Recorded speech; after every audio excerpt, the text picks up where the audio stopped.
कहा जाता है अलेक्जेंडर वॉन हम्बोल्ट को। विश्व मानचित्र के निर्माणकर्ता अलेक्जेंडर विश्व का मानचित्र मापक पर बनाया इन्होंने, ठीक हो गया, अलेक्जेंडर ने। भूगोल में पृथ्वी के उस भाग का अध्ययन किया जाता है जो मानव के रहने का स्थान है। यह किसने कहा था? आर्थर होम्स ने कहा था, ठीक हो गया। अगला है जियोसेंट्रिक अवधारणा किसने दी थी? इसका मतलब क्या होता है जियोसेंट्रिक अवधारणा का? कि भूकेंद्रीय सिद्धांत। तो यह अवधारणा किसने दी थी? तो यह अवधारणा दी थी हमारी क्लॉडियस टॉलेमी ने। इसका मतलब होता है कि पृथ्वी को संपूर्ण ब्रह्मांड का केंद्र बिंदु माना है, ठीक हो गया। उसके बाद है हेलियोसेंट्रिक अवधारणा, मतलब सूर्य केंद्रीय सिद्धांत। यह अवधारणा दी थी पोलैंड के निवासी कोपरनिकस ने दी थी, ठीक हो गया। इसका मतलब यह है कि ब्रह्मांड के केंद्र में सूर्य स्थित है, ठीक है। पृथ्वी व अन्य ग्रह सूर्य के चारों ओर परिक्रमा करते हैं, ठीक हो गया। उसके बाद देखेंगे हम निकोलस कोपरनिकस को आधुनिक खगोल शास्त्र का जनक माना माना जाता है। किसको माना जाता है? निकोलस कोपरनिकस को माना जाता है। किसका जनक माना जाता है? आधुनिक खगोल शास्त्र का, ठीक है। अगला है कुछ प्रमुख सिद्धांत जैसे बिग बैंग सिद्धांत। तो बिग बैंग के सिद्धांत किसने दिया था? बिग बैंग के सिद्धांत दिया था जॉर्ज लेमेत्रे ने, जो कि बेल्जियम के खगोलविद थे, ठीक हो गया। उसके बाद है साम्यावस्था का सिद्धांत, यह दिया था थॉमस गोल्ड ने, जो कि थॉमस गोल्ड एवं हरमन बांडी ने, ठीक हो गया। साम्यावस्था सिद्धांत, साम्यावस्था का अगला सिद्धांत है दोलन का सिद्धांत, यह दिया था डॉक्टर एलन संडेज ने, ठीक हो गया। अब देखेंगे हम आकाशगंगा के कुछ प्रमुख शब्द, जैसे हम बल्ज। बल्ज किसको बोलते हैं? आकाशगंगा के केंद्र को कहा जाता है, क्या कहा जाता है? बल्ज कहा जाता है, ठीक हो गया। हमारी आकाशगंगा को मंदाकिनी या दुग्ध मेखला कहा जाता है। इसकी आकृति कैसी है? सर्पिलाकार इसकी आकृति है, ठीक हो गया। अगला है मिल्की वे। मिल्की वे मंदाकिनी का भाग जो रात में दिखाई देता है उसे मिल्की वे बोलते हैं। सूर्य मंदाकिनी का एक तारा है, ठीक है, प्रोक्सिमा सेंचुरी। यह सूर्य के सबसे निकटतम तारा है। प्रोक्सिमा सेंचुरी क्या है? यह सूर्य के सबसे निकटतम तारा है, ठीक हो गया। उसके बाद देखेंगे हम सौर ज्वाला को उत्तरी ध्रुव पर ऑरोरा बोरियालिस और दक्षिणी ध्रुव पर क्या बोला जाता है? ऑरोरा ऑस्ट्रेलिस, ठीक हो गया। सौर ज्वाला को उत्तरी ध्रुव पर ऑरोरा बोरियालिस और दक्षिणी ध्रुव पर ऑरोरा ऑस्ट्रेलिस कहते हैं, ठीक हो गया। हमें पता है कि जो सूर्य है हमारा, सूर्य हमारी पृथ्वी से 13 लाख गुना बड़ा है, ठीक हो गया। और सूर्य का व्यास कितना है? 13,92,000 किलोमीटर है और पृथ्वी के व्यास का लगभग कितना है? 110 गुना है, ठीक हो गया। अगला है हमारा सूर्य की आंतरिक संरचना, ठीक हो गया। जो सूर्य का सबसे अंदर का जो भाग होता है, जहाँ नाभिकीय संलयन की प्रक्रिया होती है, उसको हम क्रोड़ बोलते हैं, ठीक है। क्या बोलते हैं? क्रोड़, ठीक है। अब देखेंगे हम प्रकाश मंडल। प्रकाश मंडल क्या है? सूर्य का वह भाग जो हमें आंखों से दिखाई देता है, जो हमें आंखों से दिखाई देता है वो प्रकाश मंडल कहलाते हैं। सूर्य की सतह पर जो हमें धब्बे दिखते हैं ना काले, उसे हम सौर कलंक कहते हैं। सूर्य ग्रहण के समय सूर्य के दिखाई देने वाले भाग को हम क्या बोलते हैं? सूर्य किरीट। जब सूर्य ग्रहण होता है ना, सूर्य ग्रहण के समय सूर्य के दिखाई देने वाले भाग को क्या बोलते हैं? सूर्य किरीट बोलते हैं, ठीक है। और सूर्य का आंतरिक भाग जहाँ नाभिकीय संलयन की प्रक्रिया होती है उसको हम क्रोड़ बोलते हैं, ठीक हो गया। बाकी हम देखेंगे सभी ग्रह सूर्य की परिक्रमा पश्चिम से पूरब दिशा में करते हैं, परंतु शुक्र जो है शुक्र और अरुण इसकी क्या है? अपवाद है, जो पूरब से पश्चिम दिशा में परिक्रमण करते हैं। अगला है हमारा कि आंतरिक ग्रह किसे कहते हैं? बुध, शुक्र, पृथ्वी और मंगल को हम आंतरिक ग्रह कहते हैं, ठीक हो गया। और बुध जो है वो 88 दिनों में सूर्य की परिक्रमा करता है। शुक्र जो है जिसको हम सांझ का तारा भी बोलते हैं और भोर का तारा भी बोलते हैं, ठीक है। ये पृथ्वी की जुड़वा बहन भी इसे कहा जाता है, ठीक हो गया। बाकी जो है गोल्डीलॉक्स ज़ोन वे क्षेत्र जहाँ जीवन की स्थितियाँ अनुकूल होती हैं, जहाँ जीवन की स्थितियाँ अनुकूल होती हैं उसको क्या बोलते हैं? गोल्डीलॉक्स ज़ोन, ठीक हो गया। और अब है हमारा चंद्रमा। चंद्रमा जो है सौरमंडल का 5वां सबसे बड़ा उपग्रह है। कौन-सा? 5वां, ठीक हो गया। चंद्रमा को जीवाश्म ग्रह भी कहा जाता है, ठीक हो गया। देखो सुपर मून किसे कहते हैं? जब चंद्रमा पृथ्वी के सबसे निकट होता है, जब चंद्रमा जो है पृथ्वी के सबसे निकट होता है तो उस स्थिति को सुपर मून कहते हैं। और ब्लू मून, एक कैलेंडर माह में 2 पूर्णिमाएँ हों तो दूसरी पूर्णिमा का जो चाँद होता है उसे ब्लू मून कहते हैं, ठीक हो गया। अब देखेंगे हम चंद्रयान प्रथम। चंद्रयान प्रथम 22 अक्टूबर 2008 को हमारा आंध्र प्रदेश के श्रीहरिकोटा स्थित सतीश धवन अंतरिक्ष केंद्र से भेजा गया था, ठीक है। उस प्रक्षेपण का नाम क्या था? PSLV-C11 था, ठीक हो गया। दूसरा है चंद्रयान द्वितीय, ये है भारत ने 22 जुलाई 2019 को इसको लॉन्च किया था, ठीक है। चंद्रयान तीसरा हमारा बहुत इंपॉर्टेंट है, ये 14 जुलाई 2023 को किया था। और ये कहाँ से किया था? ये भी हमारे आंध्र प्रदेश के श्रीहरिकोटा स्थित सतीश धवन अंतरिक्ष केंद्र से ही किया था, ठीक हो गया। इस प्रक्षेपण यान का नाम क्या था? LVM-3M4, क्या था? LVM-3M4 था, ठीक हो गया। 23 अगस्त 2023 को यह चंद्रमा पर 6:04 पर दक्षिणी ध्रुव पर सॉफ्ट लैंडिंग कर गया, ठीक हो गया। और दक्षिणी ध्रुव पर पहुंचने वाला ये पहला देश भी बन गया, ठीक हो गया, हमारा भारत। और चंद्रयान 2 ने जहाँ पर भी अपने पद चिन्ह छोड़े थे उसे तिरंगा पॉइंट कहते हैं। और चंद्रयान 3 का जो लैंडर था जहाँ उतरा था उसे शिव शक्ति पॉइंट कहते हैं, ठीक हो गया। और नरेंद्र मोदी द्वारा राष्ट्रीय अंतरिक्ष दिवस 23 अगस्त को मनाने की घोषणा की गई, ठीक हो गया। लैंडर क्या था? चंद्रयान 3 में हमारा विक्रम था। और रोवर क्या था? रोवर ये प्रज्ञान था, ठीक है। अब मैं बताया कि नील आर्मस्ट्रांग पहले व्यक्ति थे जिन्होंने 20 जुलाई 1969 को सबसे पहले चंद्रमा की सतह पर कदम रखा था, ठीक हो गया। अब है मंगल। मंगल क्या है? फोबोस और डीमोस मंगल ग्रह के 2 उपग्रह हैं, ठीक हो गया, ये याद रखना है। और मंगल ग्रह पर सौरमंडल का सबसे बड़ा ज्वालामुखी पर्वत है ओलिपस मेसी। क्या है इसका नाम? ओलिपस मेसी है। और सौरमंडल का सबसे ऊंचा पर्वत निक्सो ओलंपिया भी यहीं पर स्थित है, ठीक हो गया। अगला देखेंगे अब हम मंगलयान। मंगलयान भारतीय अंतरिक्ष अनुसंधान संस्थान इसरो ने मंगलयान को 5 नवंबर 2013 को श्रीहरिकोटा आंध्र प्रदेश से ध्रुवीय अंतरिक्ष प्रक्षेपण यान PSLV-C25 से भेजा था, ठीक हो गया। अब है गैनीमीड। गैनीमीड जो है यह बृहस्पति एवं सौरमंडल का सबसे बड़ा उपग्रह माना जाता है, ठीक है। अब है हमारा टाइटन। टाइटन क्या है, शनि का सबसे बड़ा उपग्रह है। यह आकार में क्या है, बुध ग्रह के बराबर है, ठीक हो गया। उसके बाद है फोबे।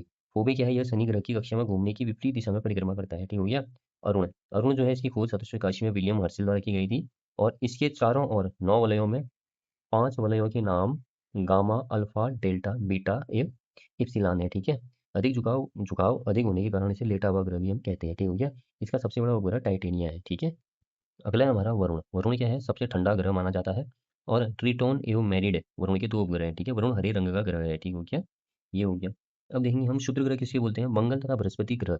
मंगल तथा बृहस्पति ग्रह की कक्षाओं के मध्य छोटे छोटे आकाशीय पिंड जो सूर्य की परिक्रमा कर रहे हैं क्षुद्र ग्रह कहलाते हैं, ठीक है। क्षुद्र ग्रह जब पृथ्वी से टकराते हैं तब पृथ्वी का विशाल गर्त बनता है, जैसे लोनार झील महाराष्ट्र में है, ठीक है।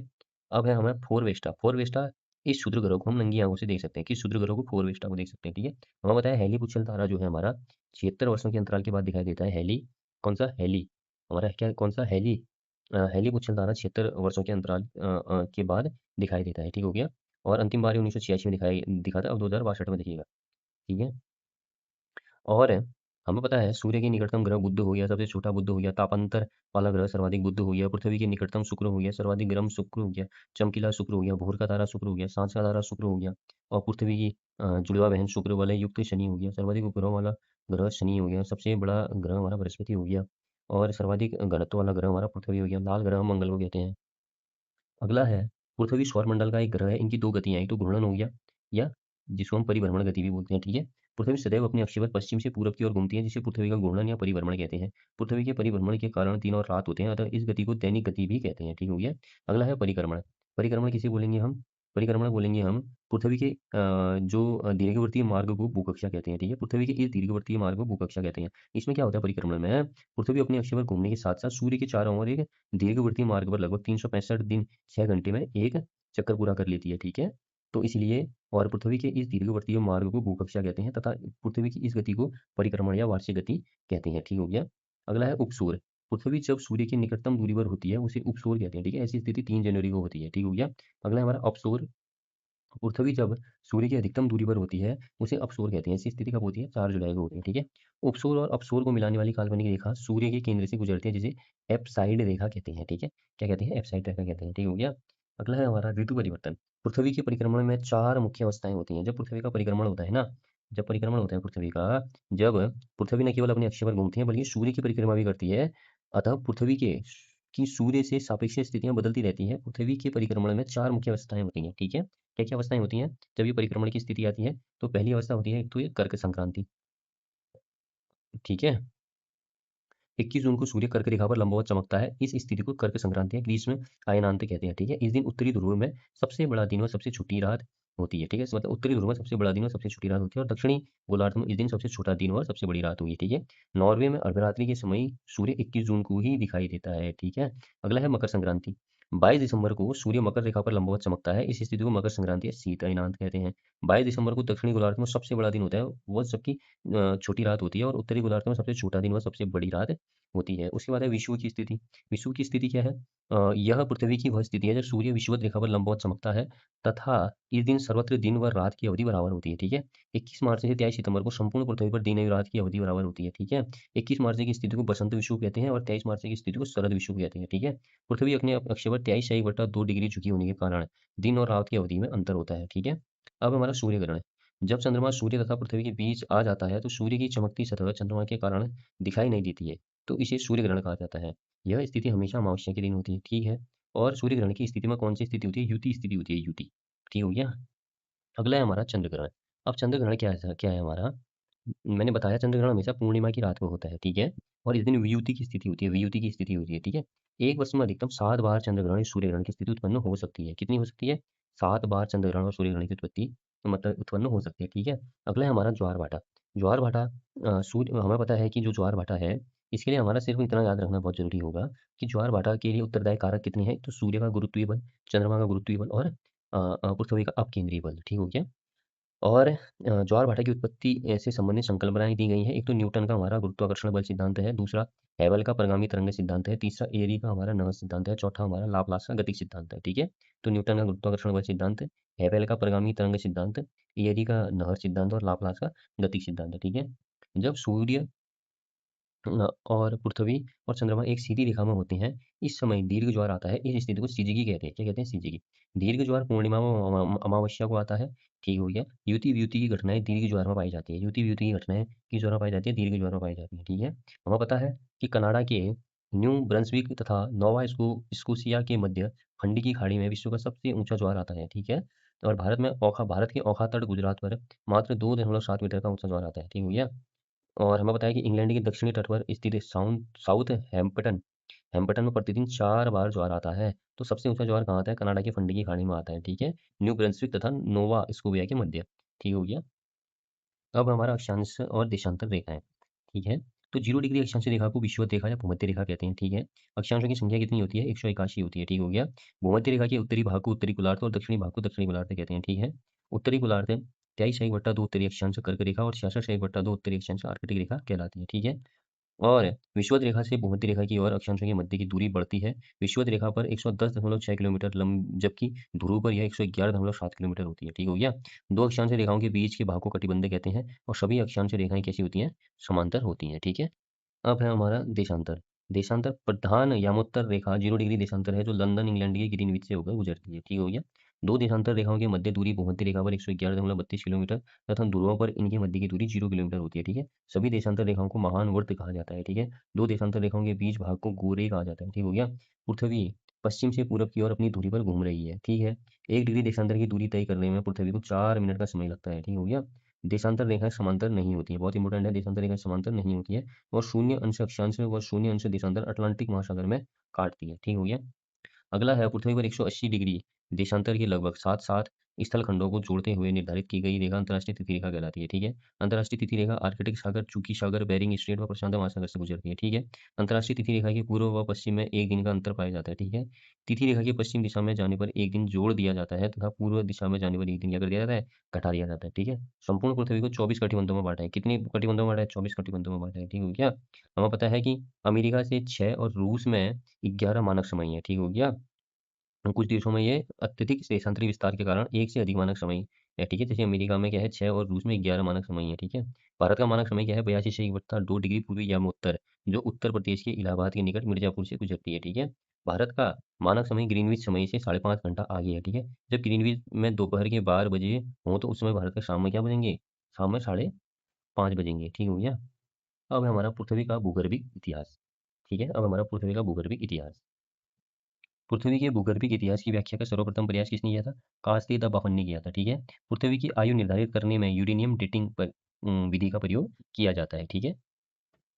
अगला है पृथ्वी के प्रति 32 मीटर की गहराई पर तापमान में 1 डिग्री सेल्सियस की वृद्धि होती है परंतु बढ़ती गहराई के साथ तापमान की वृद्धि दर में गिरावट आती है। ठीक है। पृथ्वी के आंतरिक भाग को 3 मृदमंडलों में विभक्त किया गया है। ठीक है। भूपट्टी यह पृथ्वी का सबसे ऊपरी ठोस भाग है। ठीक है। भूकंपी लहरों की गति में अंतर के आधार पर भूपट्टी को दो उप विभागों में बांटा गया है, ऊपरी क्रस्ट और निचली क्रस्ट। ठीक है। ऊपरी क्रस्ट एवं निचली क्रस्ट के बीच घनत्व संबंधित यह असबद्धता कॉनरॉड असबद्धता कहलाती है। ठीक है। भूपट्टी का निर्माण सिलिका और एल्यूमिनियम पदार्थों से होने के कारण इसे सियाल परत भी कहा जाता है। ठीक हो गया। भूपट्टी का निर्माण सिलिका और एल्यूमिनियम पदार्थ से होने के कारण इसे सियाल परत भी कहा जाता है। हमें पता है ऊपरी क्रस्ट। ठीक है। ऊपरी क्रस्ट और निचली क्रस्ट। ठीक है। ऊपरी मेंटल और निचली मेंटल। बाह्य कोण और आंतरिक कोण। ठीक है। ऊपरी क्रस्ट और निचली क्रस्ट को कौन जोड़ता है? कॉनरॉड असबंधता। ठीक हो गया। ऊपरी मेंटल निचली मेंटल को कौन जोड़ता है? रेपिटी जोड़ता है। बाह्य कोण और आंतरिक कोण को कौन जोड़ता है? लेहमन जोड़ता है। ठीक है। ऊपरी क्रस्ट निचली क्रस्ट को कॉनरॉड जोड़ता है। ऊपरी मेंटल निचली मेंटल रेपिटी जोड़ता है। बाह्य कोण और आंतरिक कोण को लेहमन जोड़ता है। बस इतना याद रख लेना है हमने। ठीक हो गया। ये 3 पॉइंट याद रख लेने हैं। ठीक है। पृथ्वी के प्रति 32 मीटर की गहराई पर तापमान में 1 डिग्री सेल्सियस की वृद्धि होती है। ठीक हो गया। ये याद रख लेना परंतु बढ़ती गहराई के साथ तापमान की वृद्धि दर में गिरावट आती है। ठीक है। अगला है हमारा मेंटल। यह क्षेत्र मुख्यतः बेसाल्ट पत्थरों के समूह की चट्टानों से निर्मित है। भूगर्भ में भूपट्टी के नीचे का भाग मेंटल कहलाता है। ठीक है।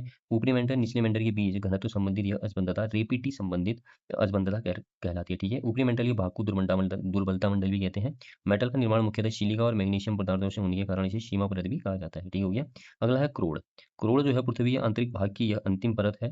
यह परत भी दो भागों में विभाजित है, बाह्य कोण और आंतरिक कोण। इन परतों को कौन जोड़ता है? लेहमन जोड़ता है। ठीक है। कोण परत में निकल लोहे की मात्रा अधिक होने के कारण इस परत को नीफी परत भी कहा जाता है। ठीक है। पाइथागोरस के अनुसार पृथ्वी गोल है, यह आकाश में स्वतंत्र रूप से लटकी है, और न्यूटन के अनुसार पृथ्वी नारंगी के समान है, जबकि जेम्स जीन के अनुसार यह नारंगी के बजाय पृथ्वी को नाशपाती के समान बताया है। ठीक है। अब अगला टॉपिक हमारा पृथ्वी की चट्टान है। अच्छा देखो, पृथ्वी की चट्टानें, ठीक हो गया। हमें पता है कि पृथ्वी के जो क्रस्ट, जिसे भूपट्टी में कहते हैं, उसमें मिलने वाली सभी प्रकार के मुलायम व कठोर पदार्थों को ही हम क्या बोलते हैं, चट्टान बोलते हैं। ठीक है।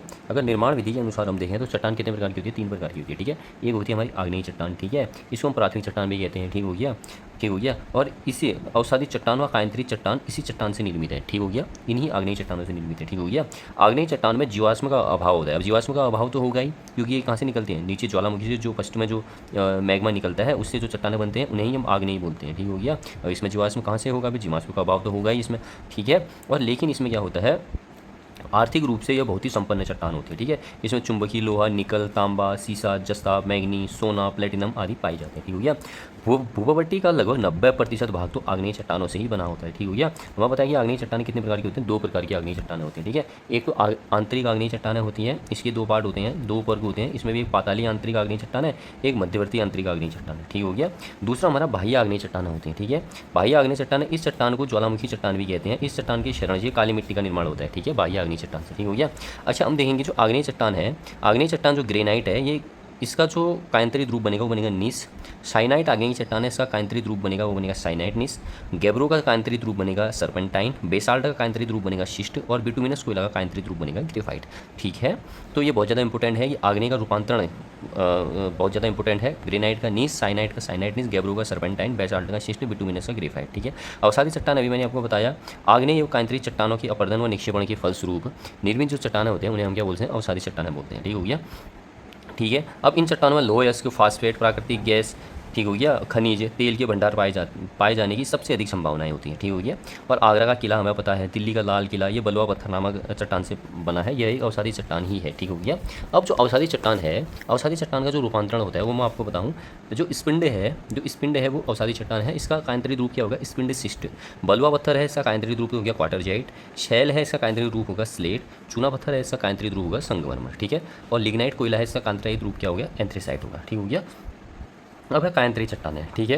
कायंत्री चट्टानें सर्वाधिक कठोर होती हैं और जीवाश्म रहित होती हैं, इसमें भी जीवाश्म नहीं पाया जाता है। ठीक है। और स्लेट हो गया, जैसे स्लेट को हम फाइलाइट बनता है कायंत्रित करके, और फाइलाइट का बनता है सिस्ट। ठीक हो गया। अब है भूकंप। देखो, भूकंप जिस स्थान में भूकंपी तरंगें उत्पन्न होती हैं उसे भूकंप मूल या उद्गम केंद्र या फोकस कहते हैं। ठीक हो गया। हमें पता है वह स्थान जहाँ पर सबसे पहले भूकंपी तरंगों का अनुभव किया जाता है उसे भूकंपीय केंद्र या अधिकेंद्र कहते हैं। ठीक हो गया। भूकंप तरंगों की तीव्रता भूकंप लेखी सीस्मोग्राफ यंत्र से मापी जाती है। इसके 3 स्केल हैं। ठीक है। एक तो रॉसी फेरल स्केल, दूसरा मर्केली स्केल, तीसरा रिक्टर स्केल। ठीक हो गया। बाकी भूकंप आने से पहले वायुमंडल में रेडान गैस की मात्रा बढ़ जाती है। पूछेगा आपसे कि किस गैस की मात्रा बढ़ जाती है, रेडान गैस की मात्रा बढ़ जाती है। ठीक हो गया। और तीव्रता भूकंप लेखी से मापी जाती है। ठीक हो गया। किससे, तीव्रता भूकंप लेखी सीस्मोग्राफ यंत्र से मापी जाती है। इसके कितने स्केल होते हैं पूछेगा तो 3 स्केल होते हैं। ठीक है। सीस्मोग्राफ के कितने स्केल होते हैं, 3 scale, Rossi Feral scale, Mercalli scale और रिक्टर स्केल। ठीक हो गया। और भूकंप आने से पहले वायुमंडल में किस गैस की मात्रा बढ़ जाती है, तो रेडान की। ठीक हो गया। और समान भूकंपीय तीव्रता वाले स्थानों को मिलाने वाली रेखा को क्या कहते हैं, समभूकंपी रेखा कहते हैं। ठीक है। जो समान भूकंपी तीव्रता वाले स्थानों को मिलाती है उस रेखा को क्या बोलते हैं, समभूकंपी रेखा कहते हैं। ठीक है। अगला है, एक ही समय पर आने वाले भूकंपीय क्षेत्रों को मिलाने वाली रेखा होमोसिस्मल लाइन कहलाती है। क्या कहलाती है, एक ही समय पर आने वाले भूकंपीय क्षेत्रों को मिलाने वाली रेखा होमोसिस्मल लाइन कहलाती है। ठीक हो गया। और भूकंप के दौरान कई प्रकार की भूकंपीय तरंगें उत्पन्न होती हैं जिन्हें 3 श्रेणियों में बांटा गया है। ठीक है। ये तो प्राथमिक तो अनुदैर्घ्य तरंग हो गई हमारी। ठीक हो गया। और जिन तरंगों को, मतलब जो ये तरंगें होती हैं प्राथमिक तो अनुदैर्घ्य तरंगें, इन तरंगों को पी तरंगें भी कहा जाता है। ठीक हो गया। बाकी प्राथमिक तरंगें ध्वनि तरंगों की भांति कार्य करती है। ठीक है। और यह तरंगें भूकंपीय तरंगों में सर्वाधिक तीव्र गति के होने के कारण धरातल पर सबसे पहले पहुंचती है। ठीक है। और ये तरंगें ठोस के साथ साथ तरल व गैसीय माध्यम से भी गुजर सकती है। ठीक हो गया। पी तरंगों की गति एस तरंगों की तुलना में 66% अधिक होती है। ठीक है। बाकी द्वितीय तरंग जो अनुप्रस्थ तरंग जिसको हम बोलते हैं, इन तरंगों को एस तरंग भी कहा जाता है। ठीक है। ये तरंगें प्रकाश तरंगों की भांति कार्य करती है और एस तरंगें केवल ठोस माध्यम से ही विचरण करती है। ठीक हो गया। पृथ्वी के कोण का भाग तरल होने के कारण एस तरंगों का विचरण नहीं हो पाता। ठीक है। पृथ्वी के कोण भाग तरल होने के कारण किस तरंगों का विचरण नहीं हो पाता, एस तरंगों का विचरण नहीं हो पाता। ठीक है। बाकी अगला है धरातलीय तरंग। इन तरंगों को एल तरंग भी कहा जाता है, ठीक हो गया। एल तरंगें केवल पृथ्वी के ऊपरी भाग को ही प्रभावित करती है, ठीक हो गया। यह तरंगें अत्यधिक प्रभावशाली होती हैं, ठीक हो गया, विनाशकारी तथा धरातल पर सबसे लंबा मार्ग तय करती है, ठीक हो गया। और यह धरातल पर सबसे देर तक पहुंचने वाली क्या है, तरंग है, ठीक हो गया। अब हम देखेंगे ज्वालामुखी क्रिया से निर्मित बाह्य स्थल रूप। ज्वालामुखी से जो निर्मित बाह्य स्थल होते हैं उसके स्थल रूप में बताऊंगा आपको। एक तो क्रेटर देख लो आप। क्रेटर शंकु के शीर्ष पर विस्फोट प्रक्रिया के द्वारा बना गर्तनुमा आकृति क्या कहलाता है, क्रेटर कहलाता है, ठीक है। शंकु के शीर्ष पर विस्फोट प्रक्रिया के बना हुआ गर्तनुमा आकृति क्रेटर कहलाता है। जैसे ये है ना, मान लो ये है, ठीक है, ये है हमारा, और यहाँ पर भी जो यहाँ से विस्फोट हो रहा है तो इसी गर्तनुमा आकृति को क्रेटर कहते हैं, ठीक है। क्रेटर में जल का भराव होने पर क्रेटर झील बनती है, ठीक है। जैसे लोनार झील क्या है, महाराष्ट्र, ठीक हो गया, इसी का एक क्या है, उदाहरण है हमारा, ठीक है। अगला है हमारा कॉलरेडो, ठीक है, कॉलडेरा है हमारा। यह क्रेटर का ही अधिक विस्तृत रूप है, जो क्रेटर के धसाव से उसका आकार बड़ा हो जाता है, जिससे कॉलडेरा निर्मित होता है, ठीक हो गया, ठीक है। उदाहरण के लिए जापान का आसो क्रेटर, अमेरिका का हमारा क्रेटर लेक कॉलडेरा, इसी का उदाहरण है, किसका, हमारा कॉलडेरा का है उदाहरण हमारा, ठीक हो गया। ये देखो आप यहाँ पे देख सकते हो, ये हो गया नीचे मैग्मा हो गया। मैग्मा के ऊपर पे क्या आ रहा है, ये हमारा क्या आ रहा है, ये हो गया हमारा निकेल, ये निकास नलिका हो गई यहाँ से, ठीक हो गया, निकास नलिका। ये ऊपर भी ये जो हिस्सा है ये है क्रेटर हिस्सा है, ठीक है। अब ज्वालामुखी के 3 प्रकार होते हैं, वहाँ पर पता है। सक्रिय ज्वालामुखी होती है एक, ठीक हो गया। सक्रिय ज्वालामुखी किसको कहेंगे हम, जिनसे क्या कहते हैं, पदार्थ सदैव निकलते रहते हैं, लावा, गैस, विखंडित पदार्थ सदैव जो निकलेंगे सक्रिय होगा वो, ठीक हो गया। जैसे हवाई द्वीप हो गया, अमेरिका में सक्रिय ज्वालामुखी है। किलायू हमारा हवाई द्वीप में ही है हमारा, मतलब क्या कहते हैं, किलायू, जैसे क्या कहते हैं, हमारा हवाई द्वीप जो हमारा अमेरिका में है, यहाँ का हमारा किलायू, ठीक है, ये हवाई द्वीप में ही है, हवाई द्वीप में ही है किलायू हमारा, अमेरिका में हो गया ये। मैक्सिको का कोलिमा हो गया हमारा। अर्जेंटीना चिली का ओजस डेल सलाडो हो गया हमारा, ठीक है, अर्जेंटीना चिली का ओजस डेल सलाडो हो गया, ठीक है। इटली का स्ट्राम्बोली हो गया हमारा। एटना का इक्वेडोर मतलब स्ट्राम्बोली व एटना हो गया, ठीक है। इक्वेडोर का कोटोपैक्सी हो गया। अंटार्कटिका का माउंट एब्रूस हो गया हमारा। इरेबस हो गया हमारा, ठीक है। अंडमान निकोबार हमारा पता है भारत का है, तो ये बैरन द्वीप यहाँ मिलता है। फिलीपींस का माउंट ताल हो गया, प्रमुख सक्रिय ज्वालामुखी है, ठीक है। हमें पता है कि स्ट्राम्बोली, ये बहुत इंपॉर्टेंट है, मैं भी आपको बता रहा हूँ। स्ट्राम्बोली इसे भूमध्य सागर का प्रकाश स्तंभ कहा जाता है, ठीक है। ओजस डेल सलाडो यह विश्व का सबसे ऊंचा सक्रिय ज्वालामुखी है। कोटोपैक्सी यह विश्व का सबसे ऊंचा ज्वालामुखी पर्वत है, ठीक है। किलायू यह विश्व का सबसे अधिक सक्रिय ज्वालामुखी है, ठीक है। एटना यह यूरोप का सबसे अधिक सक्रिय ज्वालामुखी है, ठीक है। बाकी सुसुप्त ज्वालामुखी जो क्या कहते हैं, वर्षों से सक्रिय नहीं हुए हैं, ठीक है, परंतु कभी भी विस्फोट कर सकते हैं, उसे सुसुप्त ज्वालामुखी। जैसे इटली का विसुवियस हो गया, फिलीपींस का मेयन हो गया, इंडोनेशिया का क्राकाताओ हो गया, जापान का फ्यूजियामा हो गया, अंडमान निकोबार भारत का नारकोंडम हो गया, ये प्रमुख सुसुप्त ज्वालामुखी है। शांत ज्वालामुखी उसे बोलेंगे, हजारों वर्ष से कोई उद्भेदन नहीं हुआ है उसमें, और भविष्य में भी कोई संभावना नहीं है। जैसे तंजानिया का किलिमंजारो हो गया, इक्वेडोर का चिम्बेराजू हो गया, म्यांमार का पोपा हो गया हमारा, ठीक है। ईरान का देवबंद व कुहू सुल्तान प्रमुख शांत ज्वालामुखी है, ठीक हो गया। एकानकागुआ यह विश्व का सबसे ऊंचा शांत ज्वालामुखी है, जो एंडीज पर्वतमाला पर स्थित है, ठीक हो गया, एकानकागुआ। बाकी धुआंरे, ठीक है, धुआंरे किसे बोलते हैं, ज्वालामुखी क्रिया की अंतिम अवस्था की प्रतीक है धुआंरे। धुआंरे से गैस व जलवाष्प निकलती है तथा गंधक युक्त धुआंरों को सोलफ तारा कहा जाता है, ठीक है। उदाहरण अलास्का हो गया, अमेरिका हो गया, कि कटमे पर्वत को 10,000 धुआंरों की घाटी कहा जाता है, ठीक है। न्यूजीलैंड का वाइट द्वीप हो गया, वाइट द्वीप का धुआंरा बहुत प्रसिद्ध है, ठीक हो गया। अगला है हमारा माउंट एरेबस ज्वालामुखी हो गया हमारा, ठीक है। माउंट एरेबस प्रतिदिन लगभग 80 ग्राम क्रिस्टलीकृत सोने से युक्त गैस को बाहर निकालता है, ठीक हो गया। माउंट एरेबस अंटार्कटिका का सबसे ऊंचा सक्रिय ज्वालामुखी है, ठीक है। अंटार्कटिका में हमारा माउंट एरेबस को डिसेप्शन आइलैंड केवल 2 सक्रिय ज्वालामुखी हैं हमारे, ठीक हो गया। बाकी ये जो ज्वालामुखी है मैं आपको बता देता हूँ, देखो, Ojos del Salado Argentina Chile में है, कोटोपैक्सी इक्वेडोर में हो गया, चिम्बेराजू इक्वेडोर में हो गया, माउंट कैमरून में हो गया, माउंट इरेबस रॉस में हो गया हमारा अंटार्कटिका में, माउंट एटना जो है हमारा वो सिसिली इटली में हो गया, विसुवियस हमारा इटली में हो गया, स्ट्राम्बोली हमारा लिपारी द्वीप इटली में हो गया, क्राकोताओ हमारा इंडोनेशिया में हो गया, कटमई हमारा अलास्का यूएसए में हो गया, मोनालोआ हमारा हवाई द्वीप यूएसए हो गया, फ्यूजियामा हमारा जापान में हो गया, माउंट ताल हमारा फिलीपींस में हो गया, ठीक है। किलिमंजारो तंजानिया में हो गया, किलाउआ ज्वालामुखी हमारा हवाई यूएसए में हो गया, ठीक है। और अब देखेंगे हम प्लेट विवर्तनिकी सिद्धांत, बहुत ज़्यादा इंपॉर्टेंट टॉपिक है ये। अच्छा, महाद्वीपीय विस्थापन सिद्धांत जो है, यह सिद्धांत किसने दिया था, 1972 में अल्फ्रेड वैगनर के द्वारा दिया गया था। इन्होंने महाद्वीप को पेंजिया तथा महासागर को पैंथालासा नाम दिया, ठीक हो गया। किसने दिया, अल्फ्रेड वैगनर ने दिया, ठीक है। अगला है प्लेट विवर्तनिकी सिद्धांत। एक सिद्धांत तो है महाद्वीपीय विस्थापन सिद्धांत, एक है प्लेट विवर्तनिकी सिद्धांत, ठीक है। यह सिद्धांत वर्ष 1962 में हैरी हेंस के द्वारा दिया गया था। वहीं वर्ष 1967 में मोगरन, मैकेंजी, पार्कर व होम्स ने इस सिद्धांत की वैज्ञानिक व्याख्या की थी, ठीक हो गया। इन सिद्धांतों के अनुसार पृथ्वी का स्थलमंडल व जलमंडल 7 मुख्य प्लेटों तथा कुछ छोटी प्लेटों में विभक्त है, ठीक हो गया, ठीक हो गया।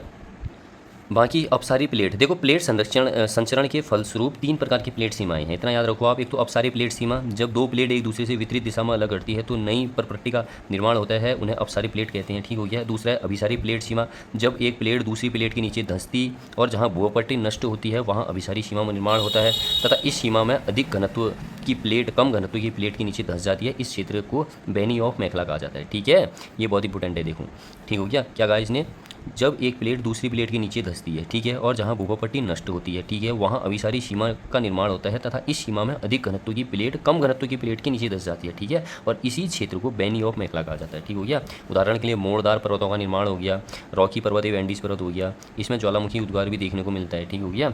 और अगला है संरक्षी प्लेट सीमा, जब 2 प्लेटें एक दूसरे के समानांतर स्थापित होती है, इनमें कोई अंतःक्रिया नहीं हो पाती है, अतः इसे संरक्षी प्लेट सीमा कहते हैं, ठीक है। इसमें रूपांतरित भ्रंश का निर्माण होता है, ठीक हो गया। इसमें संरक्षित प्लेट सीमा में क्या है, रूपांतरित भ्रंश का निर्माण होता है, ठीक है। अगला है हमारा महाद्वीप, ठीक हो गया। हमें बताया महाद्वीप विस्थापन सिद्धांत किसने दिया था, अल्फ्रेड वैगनर ने दिया था, मैंने बताया था अभी आपको, 1912 में दिया था। इस सिद्धांत ने पृथ्वी को 2 खंडों में विभाजित किया था, पेंजिया और पैंथालासा, ठीक है। पेंजिया का मतलब क्या हो गया, स्थलमंडल, पैंथालासा का जलमंडल। पेंजिया का मतलब क्या हो गया, महाद्वीपों में विभाजित है ये 7 महाद्वीप हैं, जैसे हमारे एशिया, अफ्रीका, उत्तरी अमेरिका, दक्षिण अमेरिका, यूरोप, अंटार्कटिका, ऑस्ट्रेलिया, और महासागरों में विभाजित है हमारे 5 महासागरों में विभाजित है पैंथालासा, प्रशांत महासागर, अटलांटिक महासागर, हिंद महासागर, अंटार्कटिका महासागर, आर्कटिक महासागर, ठीक है। और पेंजिया, जो ये पेंजिया है स्थलमंडल जो है, इसके भी 2 हिस्से, अंगारा लैंड और गोंडवाना लैंड, ठीक है। उत्तरी अमेरिका और एक यूरेशिया और एशिया, ठीक है। गोंडवाना लैंड का दक्षिणी अमेरिका, अफ्रीका, ऑस्ट्रेलिया, अंटार्कटिका, प्रायद्वीपीय भारत, ठीक हो गया। हमें बताइए कि महाद्वीप की मैं बात करूँ, सबसे बड़ा एशिया महाद्वीप, फिर अफ्रीका, उत्तरी अमेरिका, फिर दक्षिणी अमेरिका, फिर अंटार्कटिका, फिर यूरोप, फिर ऑस्ट्रेलिया, ठीक हो गया। जनसंख्या के आधार पर हमारा एशिया, अफ्रीका, यूरोप, उत्तरी अमेरिका, दक्षिणी अमेरिका, ऑस्ट्रेलिया और अंटार्कटिका हो गया हमारा, ठीक है। अब है हमारा अगला, एशिया महाद्वीप के उत्तर में आर्कटिक महासागर, दक्षिण में हिंद महासागर, पूर्व में प्रशांत महासागर, पश्चिम में भूमध्य सागर अवस्थित है। एशिया महाद्वीप के उत्तर में क्या है, मान लो ये मैंने एशिया महाद्वीप बना दिया, ठीक है, ये एशिया महाद्वीप बना दिया। इसके उत्तर में बोल रहा है ये आर्कटिक महासागर है, ठीक है। दक्षिण में बोल रहा है ये हिंद महासागर है, पूर्व में बोल रहा है ये प्रशांत महासागर है, पश्चिम में बोल रहा है ये भूमध्य सागर है, ठीक है। तो हमारा उत्तर में क्या है, एशिया की आर्कटिक महासागर, और दक्षिण में क्या है हमारा हिंद महासागर, और भैया हमारा जो पूर्व में तो प्रशांत महासागर हो गया, पश्चिम में हमारा भूमध्य सागर स्थित है, ठीक है। बाकी देखेंगे हम, एशिया व यूरोप के स्थल भाग के मध्य सीमा यूराल पर्वतमाला, कोकेशस पर्वत है, तथा उत्तरी अमेरिका से बेरिंग जल संधि व अफ्रीका से लाल सागर व स्वेज नहर द्वारा एशिया महाद्वीप क्या होता है, अलग होता है, ठीक है। और एशिया महाद्वीप से आर्कटिक वृत्त, कर्क रेखा और भूमध्य रेखा गुजरती है, ठीक हो गया। अगला देखेंगे, विश्व की दूसरी सर्वोच्च चोटी गार्डविन ऑस्टिन K2 611 मीटर, जो हिमालय की काराकोरम श्रेणी में अवस्थित है, ठीक हो गया। तीसरी विश्व की जो चोटी है हमारी कंचनजंगा है 8598, ये भारत के सिक्किम में है, ठीक है। अच्छा, अरान कानिमा पर्वत हमारा कहाँ है, एशिया में ही है, और यह म्यांमार देश में स्थित है। यह एक नवीन वलित पर्वत है, ठीक है, और इस पर्वत की सर्वोच्च चोटी क्या है, विक्टोरिया है, ठीक है। अंडमान निकोबार द्वीप समूह इसी पर्वत का दक्षिणी भाग माना जाता है, ठीक हो गया, अरान कानिमा पर्वत का। और फ्यूजियामा, यह जापान का सबसे बड़ा ज्वालामुखी पर्वत है, ठीक है। हिंदुकुश पर्वत, यह पर्वत पामीर गांठ के पश्चिम भाग से लेकर ईरान के एल्ब्रूस पर्वत तक स्थित है, ठीक है। कुर्दिस्तान पर्वत, यह इराक का सबसे ऊंचा पर्वत है, ये भी हमारे एशिया में देखने को मिलता है। अगला है तिब्बत का पठार, हमें पता है चीन में देश में स्थित है, यह विश्व का सबसे ऊंचा व बड़ा पठार है, ठीक है। यह पठार हिमालय पर्वत व कुनलुन शान पर्वत के बीच स्थित है, ठीक है। पामीर का पठार, इस पठार को विश्व की छत या पामीर गांठ कहा जाता है, ठीक है। यह पठार चीन, किर्गिस्तान, तजाकिस्तान, अफगानिस्तान में स्थित है, ठीक है। अगला है तकला मखान का पठार, ये भी हमारा यहाँ पर भी देखने को मिलता है एशिया में। मंगोलिया का पठार, ये भी हमारा चीन और मंगोलिया देश में स्थित है, जिसके दक्षिण में हमारा गोबी मरुस्थल देखने को मिलता है, ठीक है। अनातोलिया का पठार हमारा तुर्की में, ये भी हमारा यहीं देखने को मिलता है एशिया में। इस पठारी क्षेत्र को एशिया माइनर भी कहा जाता है। शान का पठार म्यांमार में ही स्थित है, ये भी हमारा एशिया में है। लोएस का पठार चीन में स्थित हो गया। कुछ प्रमुख नदियाँ हो गई यहाँ से, यांगटीसी कियांग, यह एशिया महाद्वीप की सबसे लंबी नदी है और विश्व की तीसरी सबसे लंबी नदी है, ठीक है। और इसी नदी पर थ्री गार्ज बांध स्थित है, थ्री गार्ज बांध इसी नदी पर स्थित है, ठीक है। होंग हो नदी हमारी यहीं पर भी देखने को मिलती है, ठीक हो गया। अपने कटाव व बाढ़ के प्रसिद्ध यह नदी चीन का शोक कहलाती है, तथा यह एशिया की दूसरी सबसे लंबी नदी है, ठीक है। और ब्रह्मपुत्र नदी, इस नदी का उद्गम स्थल तिब्बत की छेवांग यंगडुंग ग्लेशियर से है, ठीक हो गया। भारत में इसकी लंबाई 916 किलोमीटर देखने को मिलती है, वैसे कुल लंबाई 2900 किलोमीटर है। सिंधु नदी कराची के निकट अरब सागर में जाकर गिरती है, ठीक हो गया। अगला हमारा एशिया महाद्वीप की प्रमुख झील है, कैस्पियन सागर हो गया हमारा, ठीक है। अजरबैजान, ईरान, कजाकिस्तान, तुर्कमेनिस्तान, रूस में स्थित है, ठीक है। एशिया और यूरोप महाद्वीप को विभाजित करने के साथ यह विश्व की सबसे बड़ी झील भी है, कैस्पियन सागर, ठीक है। ये भी एशिया में ही है हमारी, अजरबैजान, ईरान, कजाकिस्तान, तुर्कमेनिस्तान और रूस में ये स्थित है, ठीक है। पैंगोंग झील में यहीं है, भारत तथा चीन सीमा पर स्थित है ये, ठीक हो गया। और हमारा वॉन झील तुर्की देश में स्थित है, स्थित झील, विश्व की सर्वाधिक खारे पानी की झील है ये, ठीक हो गया। बैकाल झील विश्व की सबसे गहरी झील है जो रूस में स्थित है। इसी झील से लीना व अंगारा नदियों का उद्गम होता है, ठीक है। मृत सागर, यह झील एशिया महाद्वीप के इजराइल व जॉर्डन देशों के मध्य स्थित है। यहाँ यह विश्व की दूसरी सबसे खारी झील है, ठीक हो गया। अब मरुस्थल की मैं बात करूँ तो रूप अल खाली मरुस्थल हमें यहीं देखने को मिलता है, ठीक हो गया, जो कि विश्व का सबसे बड़ा अर्ग मरुस्थल है। अर्ग मरुस्थल है विश्व का सबसे बड़ा, ठीक है। गोबी मरुस्थल यहीं देखने को मिलता है हमारा, ठीक हो गया, और जो कि एक ठंडा मरुस्थल है, ठीक है। इस मरुस्थल का विस्तार मंगोलिया और चीन देशों में है। टकला माखन मरुस्थल, यह विश्व का दूसरा सबसे बड़ा अर्ग मरुस्थल हो गया हमारा, यह भी एक ठंडा मरुस्थल है हमारा, ठीक हो गया। अगला है हमारा एशिया महाद्वीप। एशिया महाद्वीप की अन्य महत्वपूर्ण बात में हम करें तो विश्व का सर्वाधिक जनसंख्या घनत्व हमारा जो देश है सिंगापुर है हमारा, एशिया का यह, ठीक है। एशिया में क्षेत्रफल की दृष्टि से सबसे बड़ा देश चीन तथा सबसे छोटा देश मालदीव हो गया हमारा, ठीक है। विश्व में तंबाकू, गेहूँ, चावल आदि के उत्पादन में चीन का प्रथम स्थान है, ठीक है। लाल सागर एवं भूमध्य सागर को जोड़ने वाली सुएज नहर है हमारे, ठीक है। तुर्की देश की अंगोरा नस्ल की बकरियाँ विश्व प्रसिद्ध हैं, ठीक हो गया। अफ्रीका महाद्वीप एकमात्र ऐसा महाद्वीप है जिसमें कर्क रेखा, भूमध्य रेखा और मकर रेखा गुजरती है, ठीक हो गया। अफ्रीका महाद्वीप के पश्चिम में अटलांटिक महासागर, अफ्रीका महाद्वीप के पूर्व में हिंद महासागर हो गया, अफ्रीका महाद्वीप के दक्षिण में अंटार्कटिक महासागर हो गया, अफ्रीका महाद्वीप के उत्तर में भूमध्य सागर हो गया, अफ्रीका महाद्वीप के उत्तर पूर्व में लाल सागर हो गया, ठीक हो गया। अच्छा, अफ्रीका का सींग, हॉर्न ऑफ अफ्रीका, अफ्रीका के पूर्वी भाग को कहा जाता है, ठीक है। इसमें 4 देश मिलते हैं। पूछेगा कि हॉर्न ऑफ अफ्रीका में कितने देश मिलते हैं, तो 4 देश मिलते हैं, सोमालिया, इथोपिया, जिबूती और इरिट्रिया, ठीक है। अफ्रीका का सींग जो है हॉर्न ऑफ अफ्रीका के पूर्वी भाग को कहा जाता है, जिसमें 4 देश मिलते हैं, सोमालिया, इथोपिया, जिबूती और इरिट्रिया, ठीक है। अगला देखेंगे हम अफ्रीका महाद्वीप के प्रमुख पर्वत की बात करें तो एटलस पर्वत हो गया और माउंट किलिमंजारो हो गया। यह मृत ज्वालामुखी पर्वत है, इसकी ढाल पर कहवा की खेती होती है, ठीक है। अफ्रीका महाद्वीप के प्रमुख पठार, जॉर्ज का पठार हो गया, बाई का पठार हमें यही देखने को मिलता है, टंगानिका का पठार हो गया, सोमाली का पठार हमें यही देखने को मिलता है, ठीक है। कटंगा का पठार हमें यही देखने को मिलता है अफ्रीका में। काला हरी मरुस्थल इंपोर्टेंट है, यह मरुस्थल बोत्सवाना और नामीबिया देशों में स्थित है। यहाँ अफ्रीका महाद्वीप की प्राचीन जनजाति बुशमैन का निवास स्थल है, ठीक है। कुछ प्रमुख नदियों की मैं बात करूँ तो नील नदी यहीं मिलती है हमारी अफ्रीका महाद्वीप में, ठीक हो गया। और मिस्र में इस नदी को असवान बांध तथा नासिर झील स्थित है। मिस्र में इस नदी पर असवान बांध है और नासिर झील स्थित है, ठीक है। मिस्र देश को नील नदी का वरदान भी कहा जाता है, ठीक है। यह नदी भूमध्य सागर पर डेल्टा का निर्माण करती है, ठीक हो गया हमारा, ठीक है। और लिम्पोपो नदी, यह नदी दक्षिण अफ्रीका और जिम्बाब्वे की सीमा बनाती है। यह मकर रेखा को 2 बार काटती है। लिम्पोपो काटती है मकर रेखा को 2 बार, ठीक है। कर्क रेखा को भारत की माँ ही काटती है, लिम्पोपो मकर रेखा को 2 बार काटती है यह नदी। और जो कॉन्गो नदी है ना, कॉन्गो नदी, यह नदी भूमध्य रेखा को 2 बार काटती है, ठीक है। भूमध्य रेखा को कौन काटती है, कॉन्गो नदी काटती है। मकर रेखा को कौन काटती है, लिम्पोपो नदी काटती है, ठीक है। बाकी कर्क रेखा को तो हमारी माही नदी काटती है, ठीक है, उल्टे यू आकार में। विक्टोरिया झील हमें यहाँ देखने को मिलेगी, जो कि अफ्रीका महाद्वीप की सबसे बड़ी झील है, जहाँ से नील नदी श्वेत नील का उद्गम होता है, ठीक हो गया। अगला है हमारा मिस्र को एशिया यूरोप महाद्वीप का जंक्शन कहा जाता है, ठीक है। अफ्रीका के उष्ण घास के मैदान को सवाना और शीतोष्ण घास के मैदान को वेल्ड कहते हैं, ठीक हो गया। और भूमध्य सागर तथा लाल सागर को जोड़ने वाली सुएज नहर है, और सुएज नहर को ब्रिटिश साम्राज्य की स्नायु नाड़ी कहा जाता है, ठीक हो गया। अगला है हमारा उत्तरी अमेरिका महाद्वीप, ठीक हो गया। इस महाद्वीप को नई दुनिया के देश की संज्ञा दी जाती है, ठीक है, उत्तरी अमेरिका को। यहाँ पर हमें अपलेशियन पर्वतमाला देखने को मिलती है, रॉकी पर्वतमाला हमें देखने को मिलती है, ठीक हो गया। और ब्रुक्स पर्वतमाला देखने को मिलती है, ठीक है। अलास्कन रेंज हमें यहाँ देखने को मिलती है, ठीक हो गया, जिसकी सर्वोच्च चोटी कौन सी है, माउंट मैकिंगले, ठीक है। मैकेंजी पर्वतमाला यहाँ देखने को मिलती है। यहाँ पठार हो गया, यूकान का पठार हो गया, मैक्सिको का पठार, कोलोराडो का पठार हो गया हमारा, ठीक है। अच्छा, सबसे इंपॉर्टेंट नॉर्थ अमेरिका की जो चीज़ें हैं वो है झीलें, ठीक है। एक तो सुपीरियर झील हो गई, ये हमारी अमेरिका एवं कनाडा की सीमा पर है, ठीक है। यूरोन झील की बात करूँ तो ये भी हमारी अमेरिका और कनाडा में है हमारी, ठीक है। मिशिगन की अगर मैं बात करूँ तो ये हमारी कहाँ पर पे है, पूर्णतः संयुक्त अमेरिका में स्थित है, ठीक है। सुपीरियर कनाडा अमेरिका की सीमा पर, यूरोन कनाडा अमेरिका की सीमा पर, मिशिगन हमारा पूर्ण रूप से यूएसए में देखने को मिलेगी, ठीक है। ईरी हमारा कनाडा अमेरिका की सीमा पर मिलेगी हमारी, ओंटेरियो हमारा कनाडा अमेरिका में मिलेगी। विनीपेग झील जो है हमारा, ये जो झील है हमारी, ये झील हमें कहाँ मिलेगी, विनीपेग, ये झील हमें जो मिलेगी विनीपेग शहर में स्थित है ये, ठीक हो गया। और विश्व की गेहूं मंडी के नाम से विख्यात है विनीपेग झील, ठीक हो गया।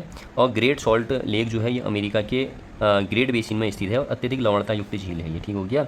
और ग्रेट स्लेव झील जो है ये हिमानी प्रकार की झील है, ये भी हमारी नॉर्थ अमेरिका में देखने को मिलती है। तो सुपीरियर झील मैंने बताया आपको अमेरिका कनाडा की सीमा पर है। विश्व की सबसे बड़ी मीठे पानी की झील ये है। यह सू नहर द्वारा ह्यूरॉन झील से जुड़ी हुई है और यह एक हिमानी निर्मित झील है, ठीक हो गया। ह्यूरॉन मैंने बताया आपको हिमानी निर्मित यह झील संयुक्त राज्य अमेरिका व कनाडा की सीमा पर स्थित है, ठीक हो गया।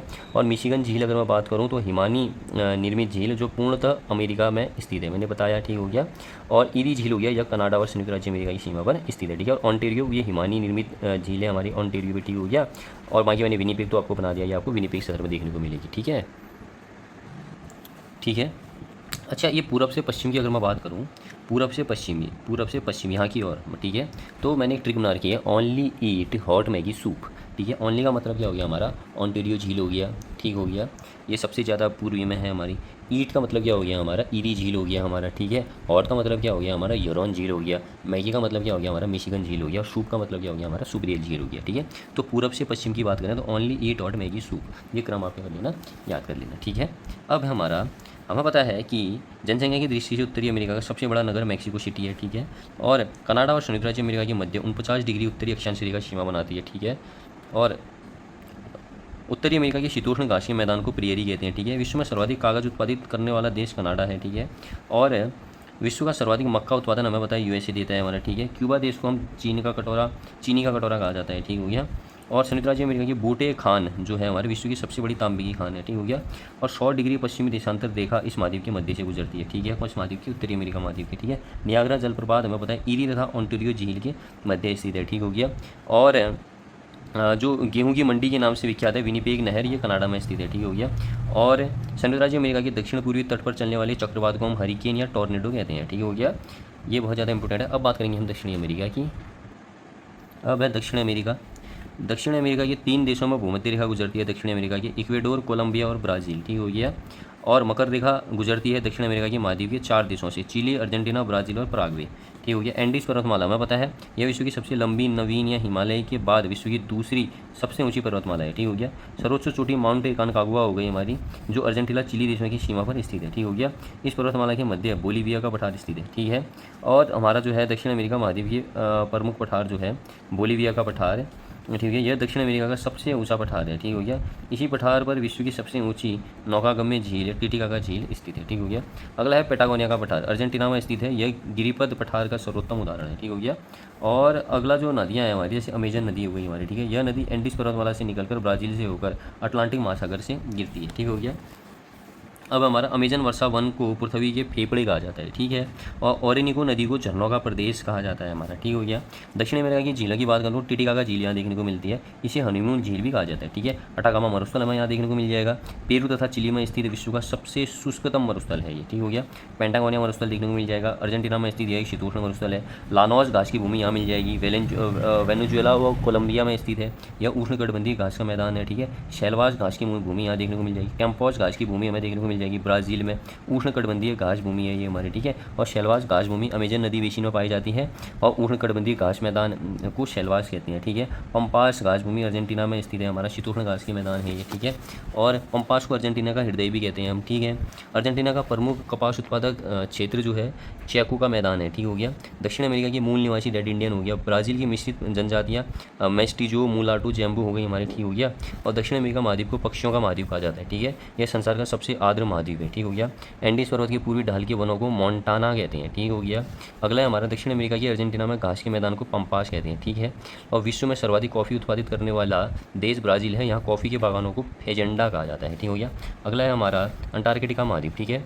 इसकी खोज जेम्स कुक ने 1773 में की थी, ठीक हो गया। और दक्षिणी ध्रुव इस महाद्वीप के लगभग केंद्र में स्थित है, ठीक हो गया। और भारत का पहला अंटार्कटिका अभियान दल डॉक्टर सईद जहूर कासिम के नेतृत्व में जनवरी 1982 में शुरू किया गया। और भारत ने इस महाद्वीप पर अपने अनुसंधान केंद्र स्थापित किए, जो निम्न है दक्षिण गंगोत्री, मैत्री और भारती, ठीक हो गया। रॉस सागर यह विश्व का सबसे बड़ा समुद्री जैव संरक्षित क्षेत्र है, ठीक हो गया। और ओजोन परत में रिक्तीकरण की प्रक्रिया की खोज सबसे पहले अंटार्कटिका में ही हुई थी। अगला महाद्वीप है हमारा यूरोप महाद्वीप। यूरोप महाद्वीप में हमें पर्वतमाला पिरेनीज पर्वत यहाँ देखने को मिलता है। काकेकस पर्वत यहाँ देखने को मिलता है। यह काला सागर एवं कैस्पियन सागर के मध्य स्थित नवीन वलित पर्वत है, ठीक हो गया। वासजेस पर्वत, यह पर्वत फ्रांस से जर्मनी की सीमा बनाता है, ठीक है। ब्लैक फॉरेस्ट पर्वत, यह जर्मनी में स्थित एक ब्लॉक पर्वत का उदाहरण है, ठीक हो गया। और मेसिटाका पर्वत हमें यहाँ देखने को मिलता है यूरोप में। मैसिफ का पठार हमें यहाँ देखने को मिलता है, ठीक हो गया। और डेन्यूब नदी यहाँ देखने को मिलती है, बहुत इंपॉर्टेंट है। यह नदी ब्लैक फॉरेस्ट पर्वत से निकलकर काला सागर में गिरती है, ठीक है। ये यूरोप महाद्वीप में ही है हमारी, ठीक हो गया। टाइबर नदी हमें इटली की राजधानी रोम इस नदी पर स्थित है, ठीक है। पो नदी इटली की गंगा कहा जाता है, ये हमारा यहीं देखने को मिलती है, ठीक है। यूरोप में यूराल नदी एशिया और यूरोप की सीमा बनाने वाली यह नदी कैस्पियन सागर में गिरती है, ठीक हो गया। और कोपेनहेगन डेनमार्क को बाल्टिक सागर की कुंजी कहा जाता है, ठीक है। कोपेनहेगन जो डेनमार्क में, इसको बाल्टिक सागर की कुंजी कहा जाता है। आइसलैंड द्वीप को मध्यरात्रि के सूर्य का द्वीप कहा जाता है। फिनलैंड को झीलों का देश कहा जाता है। यूरोप का मरीज तुर्की को कहते हैं। यह काला सागर भूमध्य सागर के मध्य अवस्थित है। यूरोप के खेल का मैदान स्विट्जरलैंड को कहा जाता है, ठीक है। और यूराल एवं काकेकस पर्वत एशिया महाद्वीप को यूरोप से अलग करता है, ठीक हो गया। यूरोप महाद्वीप विश्व का सर्वाधिक नगरीकृत महाद्वीप है, ठीक है। फ्रांस की राजधानी पेरिस सीन नदी पर स्थित है, जो विश्व का सुंदर नगर और फैशन नगरी के नाम से प्रसिद्ध है, ठीक है। इटली विश्व का सर्वाधिक अंगूर एवं जैतून उत्पादक देश है, ठीक है। इटली को यूरोप का भारत कहा जाता है, ठीक है, क्योंकि यह भी भारत की तरह कृषि प्रधान देश है, ठीक हो गया, इसलिए कहा जाता है इटली को यूरोप का भारत इसलिए कहा जाता है क्योंकि यह भी भारत की तरह कृषि प्रधान देश है। गल्फ स्ट्रीम जलधारा यूरोप का गर्म कंबल के उपनाम से जानी जाती है। अब हमारा ऑस्ट्रेलिया, ओशनिया महाद्वीप भी बोलते हैं ऑस्ट्रेलिया को। यहाँ पर बात करूँ इंपॉर्टेंट तो हमारा ये है कि ऑस्ट्रेलिया के तटीय शहरों का क्रम घड़ी की सुई की दिशा के अनुसार मैं अगर बात करूँ, घड़ी की सुई की दिशा के अनुसार, तो BSc MA PhD, BSc करता है आदमी, MA करता है आदमी, PhD करता है। ऐसे याद रखो आप, Brisbane, Canberra, Adelaide, Darwin, Sydney, ठीक हो गया, और मेलबर्न और पर्थ, ठीक हो गया। BSc MA PhD ऐसे याद रखना है, Brisbane, Sydney, Canberra, Melbourne, Adelaide, Perth और डार्विन, ठीक है। यहाँ प्रमुख पर्वत की बात करूँ तो ग्रेट डिवाइनिंग रेंज यहाँ देखने को मिलती है। यह ऑस्ट्रेलिया की सबसे लंबी पर्वत श्रृंखला है जो ऑस्ट्रेलिया के पूर्वी भाग में स्थित है। डार्लिंग रेंज यहाँ देखने को मिलती है हमारा, ठीक हो गया। और स्टुअर्ट मरुस्थल यहाँ देखने को मिलता है। तनामी मरुस्थल देखने को मिलता है। गिब्सन मरुस्थल बहुत इंपॉर्टेंट है, यह पश्चिमी ऑस्ट्रेलिया में है। मर्रे डार्लिंग नदी, यह नदी का उद्गम ग्रेट डिवाइनिंग रेंज से होता है, ठीक हो गया। अगला है ऑस्ट्रेलिया विश्व में ऊन का सबसे बड़ा निर्यातक देश है, ठीक है। ऑस्ट्रेलिया में स्थित शीतोष्णकटिबंधीय घास का मैदान डाउन्स कहलाता है, ठीक हो गया। न्यूजीलैंड के घास के मैदानों को कैंटाबरी कहा जाता है, ठीक है। न्यूजीलैंड की वेलिंगटन विश्व की सबसे दक्षिणतम राजधानी है। न्यूजीलैंड के मूल निवासी माओरी कहलाते हैं, ठीक है। मलक्का जल संधि, मलक्का जल संधि सुमात्रा इंडोनेशिया को मलाया प्रायद्वीप मलेशिया से अलग करती है और बंगाल की खाड़ी को दक्षिण चीन सागर से जोड़ती है, ठीक है। बॉस्फोरस जल संधि, यह जल संधि काला सागर को मरमरा सागर से जोड़ती है तथा यूरोपीय तुर्की को एशियाई तुर्की से अलग करती है, ठीक है। अगला है बाब अलमंदेव जल संधि। बाब अलमंदेव जल संधि लाल सागर को अदन की खाड़ी से जोड़ती है तथा जिबूती को यमन देश से अलग करती है। जिबूती कहाँ है? अफ्रीका को, और यमन कहाँ है? एशिया देश से अलग करती है, ठीक है। इस जल संधि को आंसुओं का द्वार, गेट ऑफ टीयर्स के नाम से भी जाना जाता है, ठीक है। हार्मुज जल संधि, यह जल संधि फारस की खाड़ी को ओमान की खाड़ी से जोड़ती है तथा ईरान को ओमान से अलग करती है, ठीक है। पाक जल संधि बंगाल की खाड़ी को मन्नार की खाड़ी से जोड़ती है, ठीक है। इस जल संधि के क्षेत्र में सेतु समुद्रम परियोजना प्रस्तावित है, ठीक है। सुंडा जल संधि, यह जल संधि दक्षिण चीन सागर को हिंद महासागर से जोड़ती है, ठीक है। और जिब्राल्टर जल संधि, यह जल संधि उत्तरी अटलांटिक महासागर को भूमध्य सागर से जोड़ती है तथा मोरक्को अफ्रीका को स्पेन यूरोप देश से अलग करती है, ठीक है। इस जल संधि को भूमध्य सागर का प्रवेश द्वार कहा जाता है, ठीक है। मोजाम्बिक जल संधि, यह जल संधि मेडागास्कर देश को मोजाम्बिक देश से अलग करती है, ठीक है। डेविस जल संधि, यह जल संधि बाफिन की खाड़ी को लैब्राडोर सागर से जोड़ती है, ठीक हो गया। यह विश्व की सबसे चौड़ी जल संधि है, डेविस जल संधि। इस जल संधि से लैब्राडोर की ठंडी जल धारा प्रभावित होती है, ठीक है। हडसन की जल संधि हमारा हडसन की खाड़ी को लैब्राडोर सागर से जोड़ती है, ठीक हो गया। फ्लोरिडा जल संधि उत्तरी अटलांटिक महासागर को मैक्सिको की खाड़ी से जोड़ती है, ठीक है। युकाटन चैनल मैक्सिको की खाड़ी को कैरिबियन सागर से जोड़ता है, ठीक हो गया। बेरिंग जल संधि, यह जल संधि आर्कटिक महासागर को उत्तरी प्रशांत महासागर से जोड़ती है तथा रूस के साइबेरिया को उत्तरी अमेरिका के अलास्का से अलग करती है, ठीक है। इस जल संधि से होकर अंतर्राष्ट्रीय तिथि रेखा गुजरती है, ठीक है। मैगेलन की जल संधि, यह जल संधि हमारी जो है दक्षिण अटलांटिक महासागर को दक्षिणी प्रशांत महासागर से जोड़ती है, ठीक है। मैगेलन जल संधि। अगला है हमारा कुक जल संधि, यह जल संधि न्यूजीलैंड के उत्तरी आल्प्स को दक्षिणी आल्प्स से अलग करती है, ठीक हो गया। और बेरिंग जल संधि एशिया तथा उत्तरी अमेरिका को अलग करती है, जबकि आर्कटिक महासागर को प्रशांत महासागर से जोड़ती है, ठीक हो गया। प्रशांत महासागर का आकार त्रिभुजाकार है, ठीक है। और अल्बाट्रोस पठार प्रशांत महासागर में स्थित है, ठीक हो गया। अब हमारा अटलांटिक महासागर के मध्य अटलांटिक कटक स्थित है। इसका विस्तार उत्तर से दक्षिण की ओर है, ठीक है। उत्तरी कटक को डॉल्फिन कटक तथा दक्षिणी कटक को चैलेंजर कटक कहा जाता है, ठीक है। मतलब कि अटलांटिक महासागर के मध्य में मध्य अटलांटिक कटक स्थित है। इसका विस्तार उत्तर से दक्षिण की ओर है। उत्तरी कटक को डॉल्फिन कटक, दक्षिणी कटक को चैलेंजर कटक कहा जाता है। टेलीग्राफिक पठार अटलांटिक महासागर में स्थित है, ठीक है। कैरिबियन सागर अटलांटिक महासागर का सबसे बड़ा सीमांत सागर है, ठीक हो गया। अब है हिंद महासागर। हिंद महासागर को अर्ध महासागर भी कहा जाता है, ठीक है भैया। गहराई, औसत गहराई 4000 मीटर है इसकी। भारतीय उपमहाद्वीप की भौगोलिक अवस्थिति के कारण हिंद महासागर की आकृति अंग्रेजी वर्णमाला की किसके आकार की है? एम आकार की है, ठीक है। और इस महासागर का आकार त्रिभुजाकार है हमारा, ठीक हो गया। हिंद महासागर का आकार कैसा है? त्रिभुजाकार है, ठीक है। अगला देखेंगे हम कि द्वीप की अगर मैं बात करूँ, देखो सबसे पहले तो ये जानो कि विश्व का सबसे गहरा गर्त प्रशांत महासागर में स्थित है, मैरियाना गर्त, ठीक हो गया। और द्वीप की मैं बात करूँ तो ग्रीनलैंड द्वीप यह विश्व का सबसे बड़ा द्वीप है, ठीक हो गया। पापुआ न्यू गिनी द्वीप ऑस्ट्रेलिया देश के उत्तर में स्थित है, ठीक है, जो विश्व का दूसरा सबसे बड़ा द्वीप है। यह प्रशांत महासागर में स्थित है, ठीक हो गया। ग्रीनलैंड यह विश्व का सबसे बड़ा द्वीप है जो आर्कटिक महासागर के दक्षिण में तथा अटलांटिक महासागर के उत्तर में स्थित है, ठीक है। बोर्नियो द्वीप यह विश्व का तीसरा सबसे बड़ा और एशिया का सबसे बड़ा द्वीप है। यह दक्षिण पश्चिम प्रशांत महासागर में स्थित है। मेडागास्कर द्वीप यह अफ्रीका के पूर्वी भाग में स्थित द्वीप है जो हिंद महासागर में स्थित है। यह विश्व का चौथा सबसे बड़ा द्वीप है, ठीक है। अगला है हमारा अटलांटिक महासागर की जलधाराएं। उत्तर विषुवतीय जलधारा, दक्षिण विषुवतीय जलधारा, फ्लोरिडा की जलधारा, गल्फ स्ट्रीम की जलधारा, ये गर्म जलधारा है, ठीक है। उत्तरी अटलांटिक जलधारा गर्म जलधारा, एंटीलीज जलधारा ये भी गर्म जलधारा, ब्राज़ील की जलधारा गर्म जलधारा, ठीक है। ठंडी जलधारा लैब्राडोर हो गया हमारा, बेंगोला ठंडी हो गई हमारी, और पूर्वी ग्रीनलैंड जलधारा ठंडी हो गई, कनारी हमारी ठंडी हो गई, फॉकलैंड हमारी ठंडी हो गई, ठीक है। अगला है हमारा युकाटन चैनल से हैट्रस अंतरिम तक चलती है हमारी फ्लोरिडा की धारा, ठीक हो गया। और हमारा जो है हमारा कनारी की जलधारा जो है हमारा, यह जलधारा अफ्रीका की सहारा मरुस्थल के निर्माण के लिए उत्तरदायी है। ठीक है, अफ्रीका की सहारा मरुस्थल के लिए निर्माण के लिए उत्तरदायी है ये धारा। ठीक हो गया। और फॉकलैंड की जलधारा अर्जेंटीना के पूर्वी तट पर चलती है। ठीक है, ठंडी जलधारा है ये किसकी, अटलांटिक की। ठीक हो गया। प्रशांत महासागर की अगर जलधाराओं की बात करूँ, गर्म जो हो गया क्यूरेशियो हो गया, अलास्का हो गया, पूर्वी ऑस्ट्रेलिया जलधारा हो गया गर्म, एल नीनो ला नीनो हो गया गर्म। ठीक है, ठंडी हो गया हमारा प्रशांत महासागर की ओयाशियो हो गया, कैलिफोर्निया हो गया, हम्बोल्ट पेरू हो गया हमारा, ओकोस्टक हो गया हमारा। ठीक है, ये बहुत ज़्यादा इंपॉर्टेंट हमारी अल नीनो लाल नीना। अल नीनो व लाल नीना एक मौसमी परिघटना है। अल नीनो की उत्पत्ति पूर्वी प्रशांत महासागर के जल के तापमान में वृद्धि से होती है, और जबकि लाल नीना की संबंध पश्चिमी प्रशांत महासागर के जल के तापमान में वृद्धि से होती है। ठीक है, तो अल नीनो जो है पूर्वी प्रशांत महासागर के जल के तापमान से, और लाल नीनो पश्चिमी प्रशांत महासागर के जल के तापमान से वृद्धि होती है। ठीक है, अल नीनो के प्रभाव से पूर्वी प्रशांत महासागर क्षेत्र में अतिवृष्टि, अल नीनो के प्रभाव से क्या होता है, पूर्वी प्रशांत महासागर क्षेत्र में अतिवृष्टि होती है हमारी। ठीक है, तथा पश्चिमी प्रशांत महासागरीय क्षेत्र में सूखे की स्थिति उत्पन्न हो जाती है। इसका प्रतिकूल प्रभाव भारत के मानसून पर पड़ता है। ठीक है, बहुत ज़्यादा इंपॉर्टेंट है। देखो मैंने बताया आपको कि अल नीनो की उत्पत्ति पूर्वी प्रशांत महासागर से होती है, लाल नीनो की उत्पत्ति पश्चिमी प्रशांत महासागर जल के तापमान में वृद्धि से होती है। अल नीनो के प्रभाव से पूर्वी प्रशांत महासागर क्षेत्र में अतिवृष्टि होती है। ठीक हो गया, अतिवृष्टि होती है। पूर्वी प्रशांत महासागर में पूरी बारिश हो जाएगी, तो फिर पश्चिमी प्रशांत महासागर में क्या होगा, सूखी की स्थिति आ जाएगी। इसका प्रतिकूल प्रभाव हमारे भारतीय मानसून पर भी देखने को पड़ता है। ठीक है, अब देखेंगे हम हिंद महासागर की ठंडी जलधाराएं। पश्चिमी ऑस्ट्रेलिया की जलधारा हिंद महासागर की ठंडी जलधारा है, और जो मोजाम्बिक की जलधारा है ये गर्म जलधारा है हिंद महासागर की, मेडागास्कर की गर्म जलधारा है हिंद महासागर की, और अगुल हाज भी गर्म जलधारा है हिंद महासागर की। ठीक हो गया। अगला है हमारा, अब देखेंगे हम स्थानीय पवन है। ठीक है, स्थानीय पवनें जो हैं, स्थानीय पवनें क्षोभ मंडल की निचली परतों तक ही सीमित रहती हैं। स्थानीय पवनें दो प्रकार की होती हैं, गर्म पवनें और ठंडी पवनें। ठीक है, गर्म स्थानीय पवनें चिनूक हो गई हमारी, यूएसए के दक्षिण कोलोराडो से लेकर उत्तर में कनाडा के ब्रिटिश कोलंबिया तक, तथा रॉकी पर्वतमाला के पूर्वी ढलानों पर नीचे उतरती गर्म पवन को हम क्या बोलते हैं, चिनूक बोलते हैं। ठीक है, चिनूक को स्थानीय भाषा में हिमबक्षिणी भी कहते हैं, क्योंकि यह समय से पूर्व बर्फ को क्या करती है, पिघला देती है। ठीक है, चिनूक पवनें पशुपालन के लिए लाभदायक होगी। अब जब बर्फ को पिघला देगी तो पशुपालन के लिए लाभदायी होगी, क्योंकि फिर उसमें क्या होगा, चारागाह बर्फ मुक्त हो जाते हैं। ठीक हो गया। शिराको जो है, इससे होने वाली वर्षा को रक्त वर्षा कहते हैं। ठीक हो गया, शिराको। अगला है फॉन। फॉन जो है हमारे, ये भी एक गर्म स्थानीय पवन के अंतर्गत आता है। आल्पस पर्वतमाला के पवन विमुख ढालों पर नीचे की ओर उतरने वाली जो हवा होती है वो हमारी फॉन पवन होती है। ठीक है, ये गर्म स्थानीय पवन कहते हैं इसको भी। ठीक हो गया, फान पवन को भी हम। ठीक हो गया। अगला है हमारा, इसका सर्वाधिक प्रभाव कहाँ देखने को मिलता है, फान पवन का स्विट्जरलैंड में देखने को मिलता है। ठीक हो गया। और ब्लैक रोलर, उत्तरी अमेरिका के विशाल मैदानों में चलने वाली गर्म व धूल भरी शुष्क पवन है, ये भी हमारी। ठीक हो गया।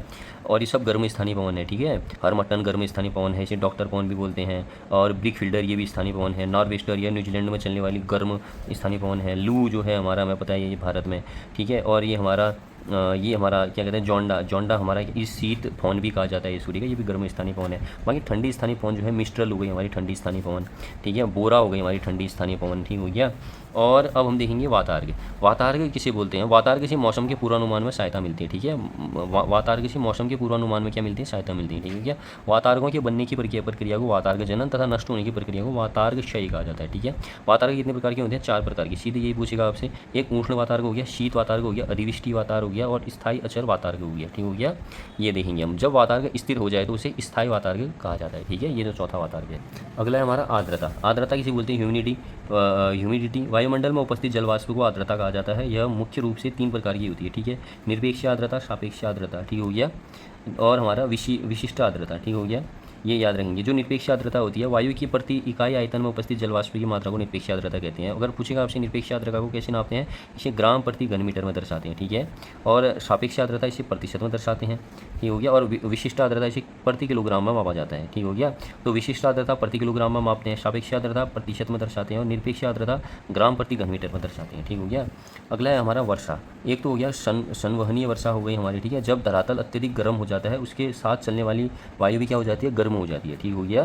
तो वायु गर्म होकर फैलती है और हल्की हो जाती है। यह हल्की वायु ऊपर को उठती है तथा संवहनीय धाराओं का निर्माण करती है। ठीक है, दूसरा हो गया चक्रवाती वर्षा हो गई हमारी। ठीक हो गया, चक्रवातों से होने वाली वर्षा को चक्रवाती वर्षा। तीसरा हो गया हमारा पर्वतकृत वर्षा। ठीक है, 3 प्रकार की क्या होती है, ये मैंने बता दिया आपको, वर्षाएं बता दी, संवहनीय, चक्रवाती और पर्वतकृत वर्षा। ठीक हो गया, ये वर्षा के प्रकार हो गए हमारे। ठीक है, और चक्रवात की मैं बात करूँ तो हमारे चक्रवात के प्रकार से एक शीतोष्ण कटिबंधीय चक्रवात होता है हमारा, और एक उष्ण कटिबंधीय चक्रवात होता है हमारा। ठीक है, शीतोष्ण कटिबंधीय चक्रवात का प्रमुख क्षेत्र अटलांटिक महासागर और उत्तर पश्चिमी यूरोप है। ठीक हो गया। भूमध्य सागरीय चक्रवात इतने शक्तिशाली होते हैं कि भूमध्य सागर को पार कर पाकिस्तान तथा उत्तर पश्चिम भारत तक पहुँच जाते हैं, जहाँ इनको पश्चिमी विक्षोभ कहते हैं। ठीक है, बहुत ज़्यादा शक्तिशाली होते हैं ये भूमध्य सागरीय चक्रवात, ठीक हो गया।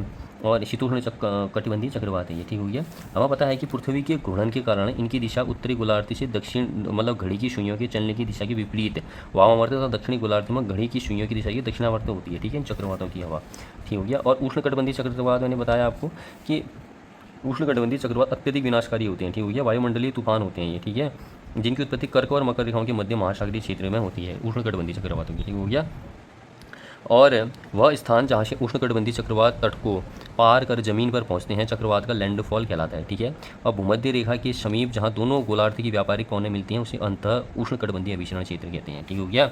अगला है हमारा उष्णकटिबंधीय चक्रवातों के प्रमुख क्षेत्र की मैं बात करूँ तो उत्तरी अमेरिका के कैरिबियन सागर में आने वाले ऐसे चक्रवातों को हरिकेन कहते हैं, ठीक हो गया। और चीन सागर में ऐसे चक्रवातों को टाइफून कहते हैं, ठीक हो गया। ऑस्ट्रेलिया में उष्णकटिबंधीय चक्रवातों को विली विलीज कहते हैं, ठीक है। हिंद महासागर क्षेत्र में ऐसे चक्रवातों को चक्रवात के नाम से ही जाना जाता है, ठीक है। अच्छा, प्रति चक्रवात क्या होते हैं हम, ठीक है। चक्रवात के विपरीत दशाओं वाले वायु परिसंचरण तंत्र को प्रति चक्रवात कहते हैं, ठीक हो गया, ये देखेंगे हम। और अगला पॉइंट जो है हमारा औद्योगिक केंद्र, हमें पता है पिट्सबर्ग लौह इस्पात के लिए बहुत प्रसिद्ध है, डेट्राइट हमारा मोटर कार के लिए प्रसिद्ध है, ठीक हो गया। शिकागो मांस प्रसंस्करण के लिए प्रसिद्ध है हमारा, ठीक है। और हमारा जो मैनचेस्टर है सूती वस्त्र उद्योग हो गया। लिवरपूल हमारा जलपोत निर्माण तेल शोधन के लिए हो गया। लंदन हमारा इंजीनियरिंग परिवहन के लिए हो गया हमारा प्रसिद्ध है, ठीक हो गया। और ओसाका नगर सूती वस्त्र उद्योग का प्रमुख केंद्र होने के कारण जापान का मैनचेस्टर कहा जाता है, ठीक है। याओटा नगर जापान का प्रमुख लौह इस्पात उद्योग होने के कारण जापान का पिट्सबर्ग कहा जाता है, ठीक हो गया। बाकी मिलान इटली का मुख्य औद्योगिक केंद्र है जो रेशम वस्त्र के लिए प्रसिद्ध है, इसे इटली का मैनचेस्टर भी कहा जाता है, ठीक हो गया। हमें पता है पर्थ ऑस्ट्रेलिया जो है स्वान नदी के किनारे बसा है। सिडनी ऑस्ट्रेलिया डार्लिंग नदी के किनारे। रोम इटली टाइबर नदी के किनारे बसा है, ठीक हो गया। बर्लिन हमें पता है स्प्री नदी के किनारे। कराची हमारा सिंधु नदी के किनारे। पेरिस सीन नदी के किनारे हो गया हमारा, ठीक हो गया। और मॉन्ट्रियल कनाडा सेंट लॉरेंस नदी के किनारे बसा है, ठीक है। और जो संघाई है हमारा यांग टिसी क्यांग के आगे किनारे बसा है, ठीक हो गया। बाकी ये आज हमारी जो वर्ल्ड ज्योग्राफी है यहाँ पर भी क्या होती है, समाप्त होती है। धन्यवाद।